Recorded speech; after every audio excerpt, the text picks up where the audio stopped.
I'm here with Daniel Almeida, who's working on a GPU kernel driver for the Linux kernel in Rust. Tell me a little bit about yourself and your background. So I'm a master's student basically at Georgia Tech. I've also been working for Collabora for the past 5 years and a change. And I collaborate with what kinds of things that you've been working on? At Collabora, basically when I started, I was doing video codecs. Video codecs. Yeah. So So like H.264, H.265, that sort of thing? yeah, but more like yes, but also the open source ones like VP9, AV1. So these things, they usually have to be decoded by hardware. I mean, it's advantageous to have it decoded by hardware. And then these hardware units need to be programmed.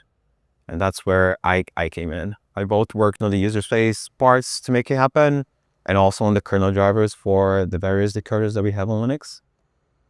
Are these codecs baked into the hardware when you buy it, or are you shipping out drivers that then are used to software drivers that implement the actual protocols? No, they're actually baked into the hardware. So I was, again, mostly working on embedded. So basically, inside of the SoC, you had a video codec IP that we would SoC system on chip.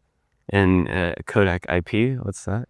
So inside of the system on chip, a part of the chip is some VHDL or Verilog code that some company wrote that implements a video decoder in hardware.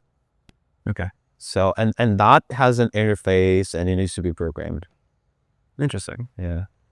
So there's a number of open source video codecs that most modern hardware actually supports. They lag behind a little bit, but I think they're catching up to AV1, which is like the best open source codec nowadays, which is something that Google put out actually when they bought the company doing VP9. So yes, they're catching up. As a student, what kinds of things are you studying right now? I'm doing computer science, so mainly computer architecture, operating systems. I did a software analysis course. That was pretty nice.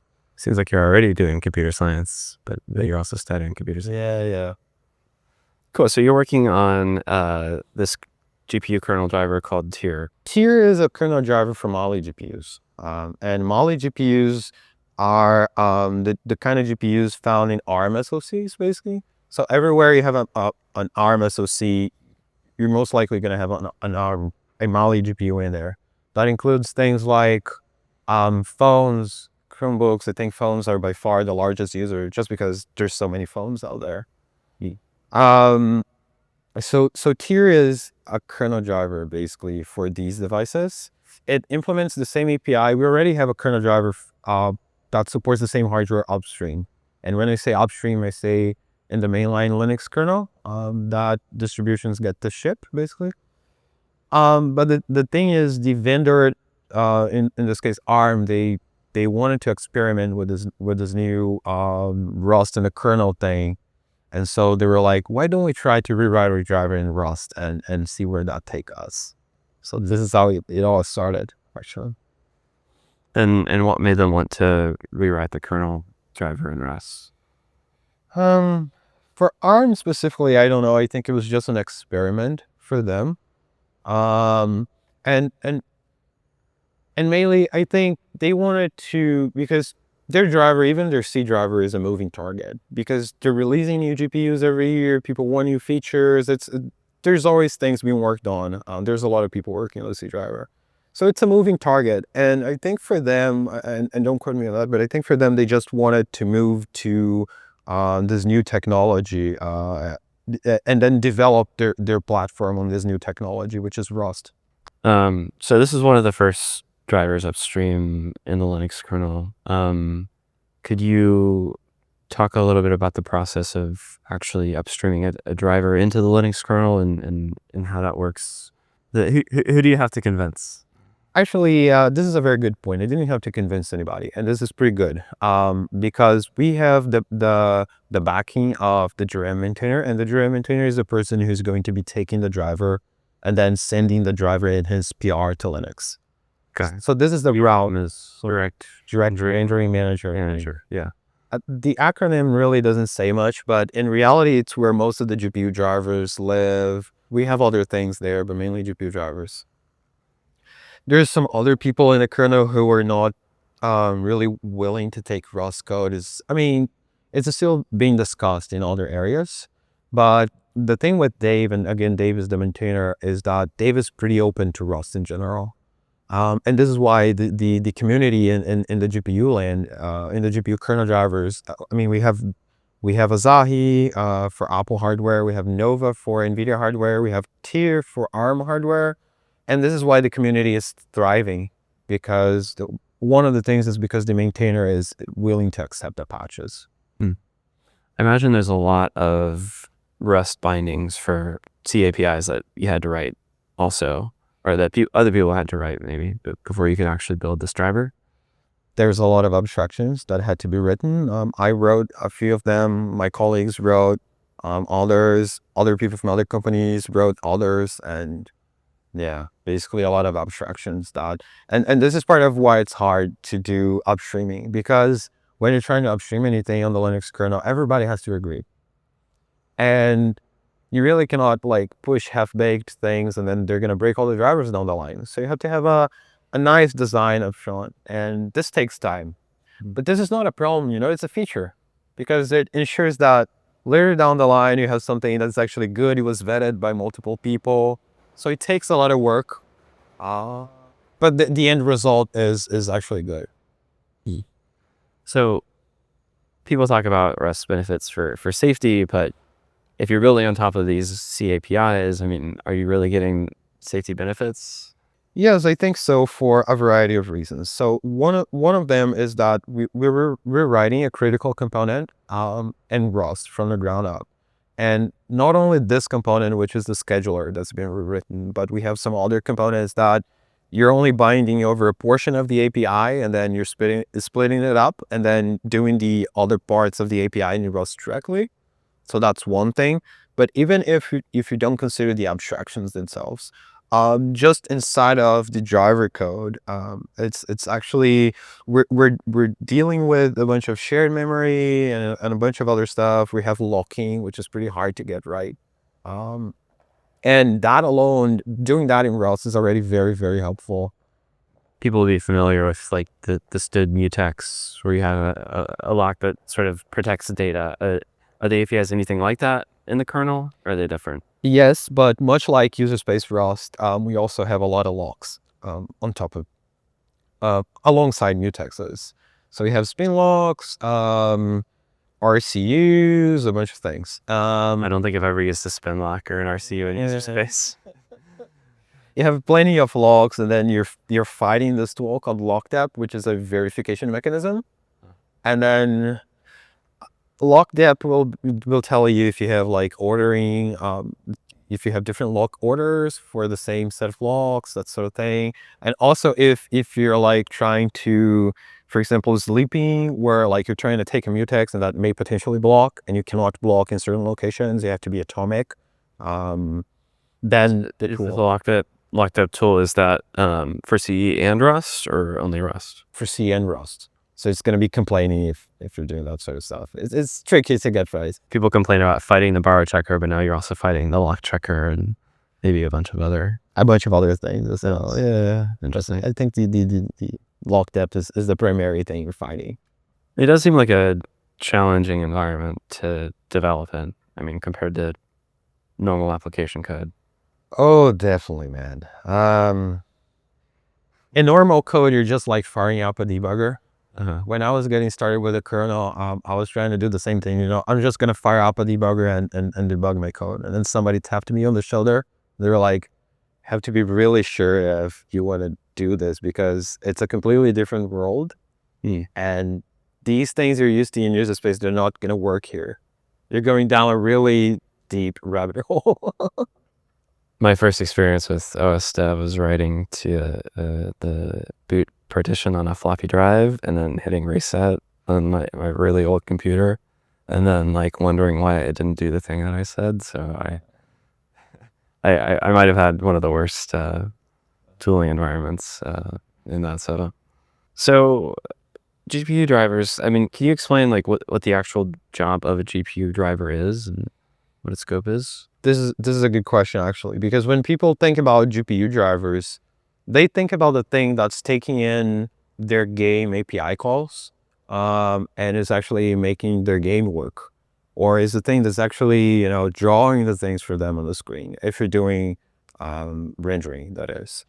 And that's not quite true. So in the graphical world, at least on Linux, um, most of the work in GPUs is done by the user space driver.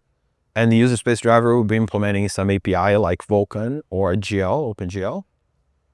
And that thing is actually doing all the work of how do we take the client's calls and then draw a scene based on that. And then it's building a bunch of opaque instruction buffers called command buffers, and packing textures, packing shaders, compiling shaders down in machine code, packing the geometry in a buffer, and blah, blah, blah, and just giving that thing to the kernel driver. Now, and this is what trips people over. The kernel driver has a much smaller API. It doesn't know anything about drawing anything. It's a much more, how do you share the GPU hardware? How do you share the resources between multiple processes trying to use the GPU? So it's a much different API than people are expecting. And it's also much smaller, I'd say, than the user space driver. Because for you to have a Vulkan driver, you have to have a shader compiler, for example. Think about how much code is just having a compiler. And that's just part of the work, right? So they're much larger than GPU kernel drivers. You wouldn't compile a shader in a kernel. Yeah. So are these kernel drivers, is the API service intentionally kept small to reduce the attack surface? The things that you can do in user space, you basically do in user space. And I think that's how it eventually worked out for everybody. You just implement the API basically in user space because you can. So it makes sense, like, if it's possible, then just do it in user space. Just at the level of code, how is Rust helping you manage resources, keep track of things? I mean, as I told you, locking is one of these areas. Because again, when you lock things in Rust, again, you get a guard. That guard is going to live only for so long. You cannot get access to the inner data if you do not actually lock the thing. So locking has to be pretty important, because in C, there is no like, this is not enforced by the type system. So that's one thing. The other thing is, and this is getting a little bit into the architecture of a GPU driver, we're basically interfacing with a microcontroller unit. And this microcontroller unit is the piece responsible for scheduling, doing the final scheduling of jobs onto the actual hardware units. And to talk with this microcontroller unit, you have this giant, well, not giant, but pretty large shared memory region.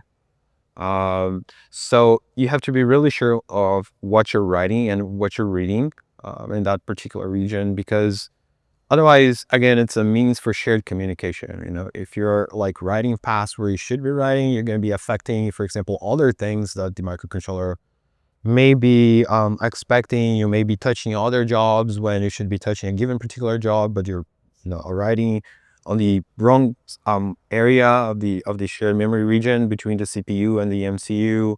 So there's all sorts of potential attack vectors there. And not only attack vectors, but also there's the possibility, as I just told you, of getting the wrong results altogether. So if you're not careful. So you got this shared memory that you're managing. Is that the main job of a kernel GPU driver? So the shared memory region is shared between the microcontroller unit on the GPU and the kernel driver.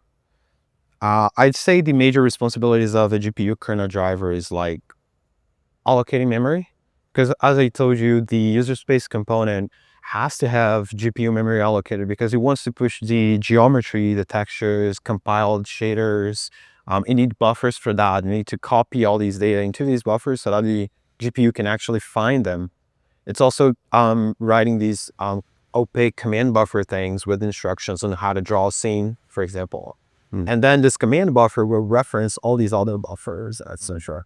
So isolation between different processes using the GPU, and this again is something I told you before. You cannot do that from user space. Only the kernel space can do that. So the kernel is setting up the GPU kernel driver is setting up the page tables on the IO MMU, which is a special circuit that's doing the translations for a device like a GPU. And this IO MMU, the driver will be programming this thing to enforce isolation between different processes using the GPU in terms of GPU memory. So a process cannot touch another process GPU memory. So again, memory management, isolation of different memory address spaces. So that's one pretty chunk of the driver. Another pretty big chunk is scheduling jobs. So again, as I told you, you're getting these opaque command buffers, and these command buffers, they have to be scheduled for execution. So you have to place them in a ring buffer for the GPU to eventually pick them up and execute them. But then you have to schedule these things onto the actual hardware units. And doing the scheduling is a pretty big part of GPU kernel driver. Also, in the GPU world, most jobs have pretty elaborate dependency chains. So this job depends on the previous job, it depends on all, like, there's a pretty intricate dependency chain going on. This means that you cannot start executing a job if your dependencies are not done yet.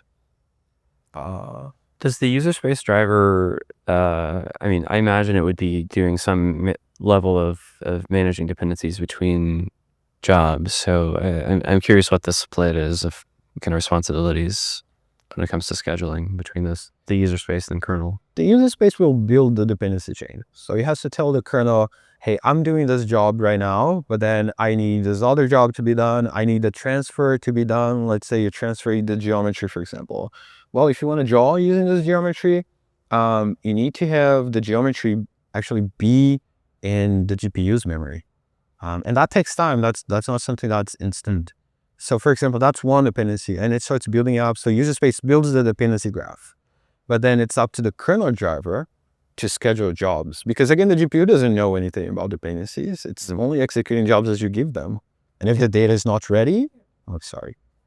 So similar to how the kernel schedules I/O to a disk or to some other peripheral, but also managing the actual dependencies of the computation that the GPU is actually doing. I feel it may be more complicated in the GPU drivers because there's so many dependencies. And so actually figuring out, complicated. Yeah. So actually figuring out what is the next job I can run right now is a pretty major core part of the GPU driver in the kernel. So right now you have a driver. Part of it is upstream in the Linux kernel. You're developing part of it in your own branch, correct? What's the overall status of the driver, and what are the next steps? So we're close to being able to draw a triangle in our downstream branch. Drawing a triangle, that's exciting. And I don't know if you know, but like drawing a triangle for a GPU driver is like the hello world. It's like, it's proof that, because if you can draw a triangle, you can draw basically any scene you want. A triangle is just simpler because the geometry is much simpler, the shaders are simpler. But if you can draw a triangle, you can draw anything. Exciting. So we're close to being able to do that. There's not much code needed on our downstream branch. But still on the downstream branch, there's a lot of things we do not have, like power management. We were not able to actually reset the GPU appropriately. But there's no blockers in this sense for our downstream branch. It's just we didn't have enough people to work on all these features yet. What's the benefit of doing so much development in your downstream branch as opposed to in the actual, say, mainline Linux kernel? We're missing still a few abstractions in mainline, right?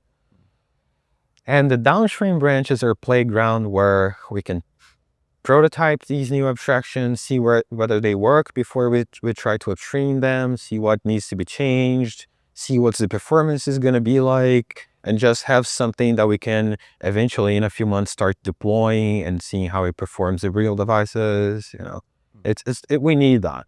We cannot just have a upstream driver, because otherwise you don't actually have something that works and that can validate your design. Makes sense. Unfortunately, we don't have a lot of people. And the problem is, I mean, there's funds available for people. And the problem is not the funding. The problem is there's not enough people who have the required skill set to work on this. That's the truth. Because you need to know Rust. You need to know how Rust works in the kernel, because there's a few quirks here and there. because again, it's kernel development. And then you need to know quite a lot about the GPU architecture. Because you're writing a GPU driver, right? It's not only about the language, it's also about what do you do with the language. And then it's an intersection that's so great among so many different hard topics that it's hard to find people. How did you learn? How did you get into the space? I mean, I imagine you didn't know all of this stuff before you started working on the GPU driver, or did you? So it's because I've been building app skills for a bit of a couple of years. I mean, I had been working on, as I told you, on the codec stuff in Rust for like 2 or 3 years. So I already knew Rust. I've been working on Rust for Linux for like two or 3 years as well, trying to do codec drivers in Rust in the kernel, although this did not pan out yet. So I already knew how Rust in the kernel worked. And I also had worked on NVK, which is the open source NVIDIA Vulkan driver. So I already knew how things worked a little bit from a user space perspective.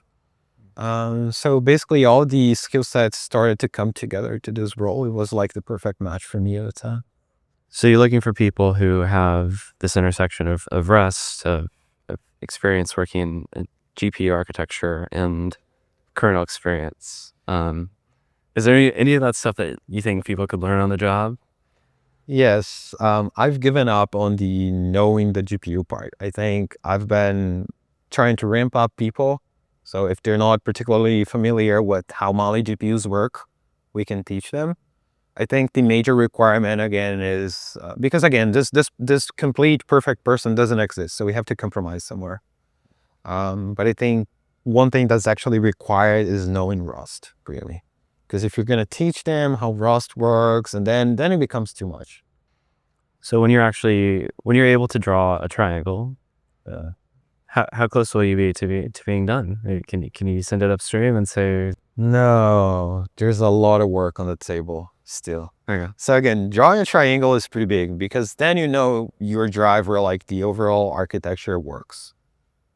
But then as I told you, you may like push to the wayside things like power management and like how you do GPU resets, and when you crash, you don't output any debug information. But then if you have that driver on your phone and it doesn't have any power management available in the code, guess what is going to happen? Your phone is going to last for like a few hours. And then you as a user who, you don't care about GPU drivers at all, you just bought a phone and you're like, oh, this phone is only running me for 3 hours. And this is a problem. If I kill your system and you're working on something elaborate for your job and you just lost all of your work because the GPU driver crashed, that's a problem. So, I mean, eventually we're trying to get this thing into production, but we need the people to work on these things because they're also important. It's not only about drawing a triangle. They have to be at least a little bit stable and do some testing, testing the performance and everything. well, I hope you are able to find people to work with you on this driver, and I hope it gets upstreamed and it works well. Well, thanks, Tyler. Yeah. Daniel, it's been great having you on. Thanks. Thank you, man. Thanks for having me.